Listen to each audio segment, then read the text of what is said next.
There's a lot to be said about Resident Evil 5. It is one of Capcom's most successful Resident Evil games, and also pretty divisive among fans. You know, they take what 4 kind of started and ran with it and ramped it up to 20.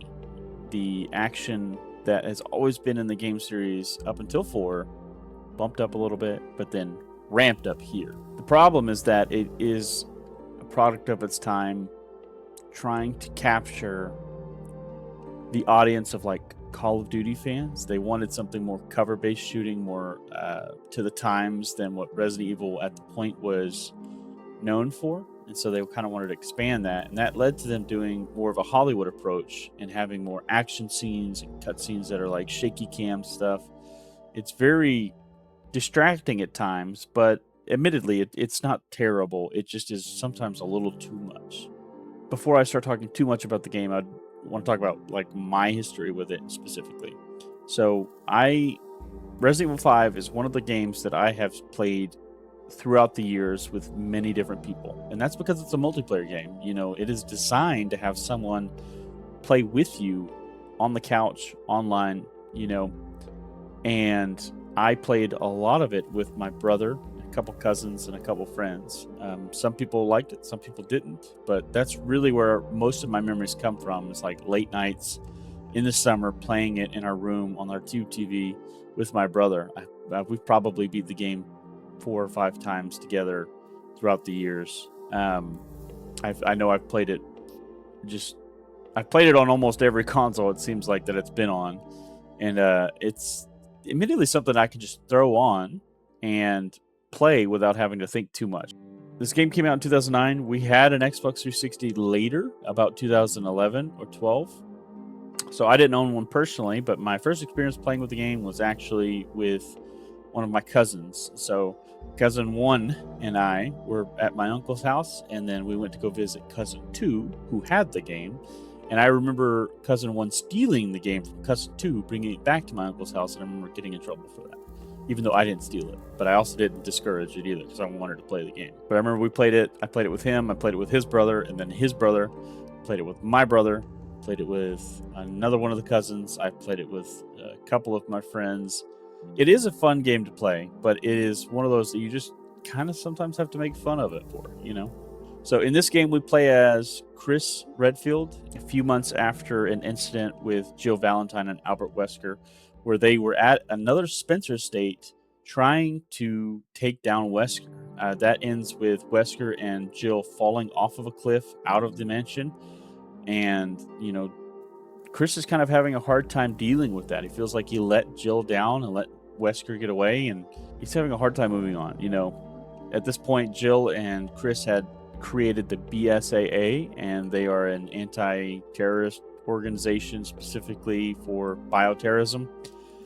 And this culminates with Chris going to Africa because he's hearing some rumors about Jill, but there's also a lead for another vaccine that's another virus that's being developed and sold on the black market. So here he's in Africa. He teams up with another BSAA local from the African branch, Sheva Alamar.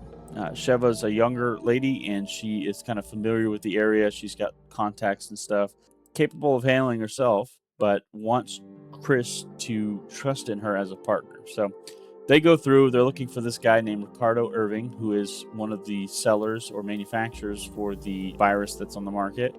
They corner him, he gets away, and eventually, you know, they take him down, but they learn a little more about what's going on. And Chris actually gets a little more information, kind of confirming that the rumors are somewhat true, or just confirms his thoughts about it, where he believes that Jill is still alive. So they decide to go rogue from the BSAA operations, and they're looking specifically for Jill. And apparently, she is tied to Wesker. So Wesker's here in Africa, handling what is to be his ultimate goal, which is world domination through what's called the Ouroboros virus. So this is a virus that they've been cooking up based on the Las Plagas from RE4. And all of the villagers here are infected with this stuff, and they are called Magini. So it's an upgraded cousin to the Las Plagas, where everything is almost instant in their transformation. So they have instant control of the villagers and kind of what they're supposed to be doing. Turns out Jill is actually a bodyguard captive for Wesker. She's got this device on her chest that actually keeps her from being in control of her own body. Eventually, Chris and Sheva run into Wesker and confront him with Jill. They are able to actually free Jill from the mind control by taking that device off. And Jill is like, no, you've got this. I'll handle this part. And she teams up with another BSAA guy named Josh, who Sheva knows. So Jill and Josh go off to stop some stuff on the island. This leads Chris and Sheva to follow Wesker into a staging area for some rockets containing the Ouroboros virus. Wesker's overpowered from some of the virus stuff that he's had. His genetics mutated in Code Veronica, so he's got some strength and speed there that Chris is just not able to compete with. So what Sheva and Chris do is actually inject Wesker with the Ouroboros virus, mutating him. So they foil some of his plans there with some of the rockets, but then they follow him into an active volcano. Chris punches a boulder. Wesker is in lava. Chris and Sheva then double rocket launcher Wesker in the face, finally killing him. So I know that sounds like a lot. There's a lot there, and it is, unfortunately, pretty critical to the story of Resident Evil, but it is one of those things that is just like, this is almost too much, and sometimes it does feel like too much, you know? The game is fun to play, but there's just minor annoyances that kind of stack up. I was actually recording gameplay for this to put on the channel, but the problem is that the AI that takes over Sheva when you're not playing with another person is just really kind of irritating. There are ways to get around that, you know, by mitigating like what she's picking up. You can have her be in attack position or a cover position, but the problem is that she just doesn't really intuit what you need her to, and it is frustrating, you know. You'll be in the middle of fighting someone, like in the middle of like an overwhelming number of people, and you're at like halfway health, which is not something I feel like I need to heal. But Sheva will run out of her way, pick up an herb, and then come running towards you in the middle of fighting, heal you, and then get downed because she's not paying attention. That's frustrating. And that specific instance is the reason why I stopped playing for the channel here. The game is something that I enjoy to play. It's not super entertaining to watch, really. It can be tense because you can get overwhelmed with just the sheer number of actual enemies on the screen, and that kind of plays into it. It can be fun, but something about watching it isn't as fun as like the other ones. You know, there's some on-rail sections. There's a lot of QTE stuff, cheap deaths like that. It's not as entertaining to watch as maybe like 2, 3, or 4 or something like that. The characters that are on the screen, they do pretty good. Chris has gotten a little bit of a character arc there with trusting his partner and stuff. You know, Wesker is maniacal like always. Sheva is a really good character. I like her a lot. I just don't like playing with her as the AI.